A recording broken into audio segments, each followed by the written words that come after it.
ضرورت ہے۔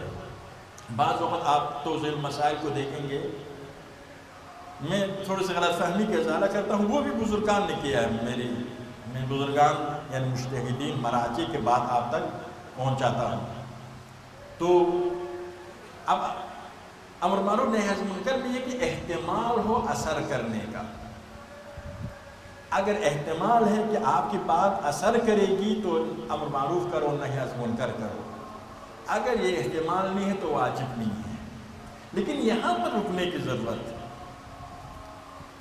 اثر کرنے کے مختلف انداز ہو سکتا ہے، خط کے ذریعے، محبت کے ذریعے، دوستی کے ذریعے، ایک سی ڈی کے ذریعے، ایک کلپ کے ذریعے، ایک آدمی اثر نہ کرے دو کے ذریعے، دو اثر نہ کرے تین کے ذریعے، ایک کیسے اتنے ذرائع ہے۔ یعنی ڈائریکٹ جا کر کہیں گے یہ غلط کام تم کر رہے ہو، یہ تو آپ اپنے بیٹے سے کہیں گے کہ وہ بھی مخالفت کرے گا، اس کا انا تو اس تک پہنچتا ہے۔ ظاہر ہے بہترین راستے کو اپنانا ہے۔ ڈاکٹر کیا کرتا ہے؟ علاج کرتا ہے۔ ڈاکٹر کا مقصد صرف گولی دینا نہیں ہے، اس بیماری کو ٹھیک کرنا ہے۔ نہی عن منکر امر معروف کرنے والا بھی اس بیماری کو ٹھیک کرنا ہے۔ تو بیماری کس طرح سے ٹھیک ہوگا؟ اس کے سارے ذرائع کو دیکھنا ہے، سارے طریقوں کو دیکھنا ہے، بہترین کو انتخاب کرنا ہے۔ اسی لیے اب دیکھیں تاثیر کرنے کے دوست کے ذریعے اثر کر سکتے۔ انسان پر سب سے زیادہ اثر دوستوں کا اثر ہوتا ہے۔ اخلاق کے ذریعے اثر ڈال سکتے ہیں۔ ویسا کلام ہے عارفوں کا، عرفاء کا، خدا تک پہنچنے کا راستہ لوگوں کے سانسوں کے برابر ہے۔ ہر آدمی سوچ ایک راستہ ڈھونڈ نکال سکتا ہے کس طرح سے اس کے دل کو خدا سے ہم ملا سکتے ہیں۔ خدا سے مدد چاہنا ہے تو یہ ہے امر معروف واجب ہونے کے لیے شرط یہ ہے کہ واجب ہونے کے لیے، جائز ہونے کے نہیں، واجب جائز تو ہر صورت میں ہے۔ واجب ہونے کے لیے شرط یہ ہے کہ امید اثر ہو۔ امید اثر کے لیے آپ متعدد راستوں کو ڈھونڈنا پڑے گا۔ دوسری شرط یہ کہ خطر نہ ہو۔ اگر خطر ہو تو واجب نہیں ہے، خطر ہو تو واجب نہیں ہے۔ لیکن ایک سوال ہوتا ہے، کربلا میں امام نے فرمایا میں امر معروف نہی عن منکر کے لیے جا رہا ہوں، اور تمام خطرات کی نشاندہی بھی امام نے کی۔ فرمایا میں جانتا ہوں اس سرزمین کو جہاں پر میرے گردن کے رگ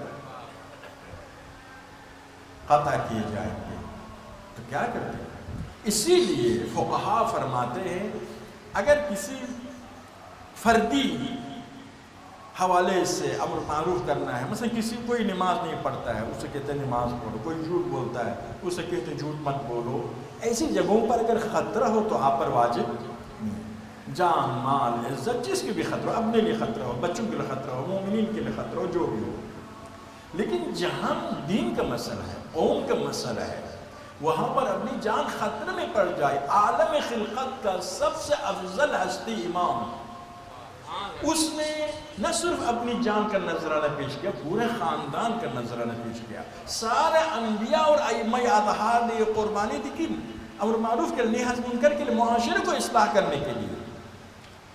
اسی لیے یہاں پر جہاں پر بنیادی باتیں ہو، وہاں پر خطرہ ہو تب بھی، ورنہ کربلا میں حسین کو چھوڑ کے جانے والوں سے کہنے چاہے وہ گناہ گار نہیں ہے، واجب نہیں تھا تو امر معروف نہیں کہنی۔ جہاں پر امر معروف پر اسلام کے بقا ہے، حکومت اسلامی کے بقا ہے، اہل حق کے بقا ہے، پیغام اسلام کا بقا ہے، بنیادی مسائل ہے، وہاں پر حسین کی جان جو کل عالم ہستی حسین کے میسر اطہر کے برابر نہیں ہے۔ کل عالم خلقت، البتہ عالم ہستی میں خدا بھی شامل ہے، کل عالم خلقت یہ، تب بھی حسین قربانی دیتے ہیں کیونکہ خدا یہی چاہتا ہے، خدا یہی چاہتا ہے، فانی فی اللہ ہے۔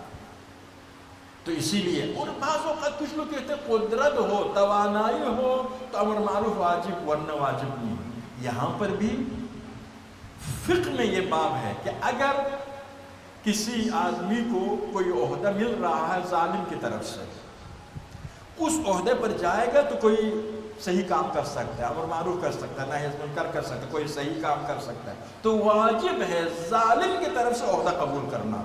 یہاں سے پتہ چلتا ہے کہ امر معروف کرنے کے لیے اپنے اندر قدرت، طاقت، صلاحیت پیدا کرنے کی ضرورت ہے۔ منتظر نہ رہے کہ ایک دن میں بادشاہ بن جاؤں پھر امر معروف شروع کروں گا، نہیں، آپ خود تلاش کریں تاکہ طاقتور ہو جائے، اور امر معروف کرنے کی صلاحیت۔ تو میرے ایک بزرگ عالم دین بہت معروف ہے کراچی میں، وہ اوائل انقلاب میں گئے تھے ایران، امام خمینی نے ان کو تقریر میں ان سے کہا کہ آپ منتظر نہ رہے کہ پہلا طاقتور ہو جاؤ پھر حق بیان کرنے، نہیں، پہلا آپ حق بیان کرو، خود بخود آپ طاقتور ہو جائیں گے۔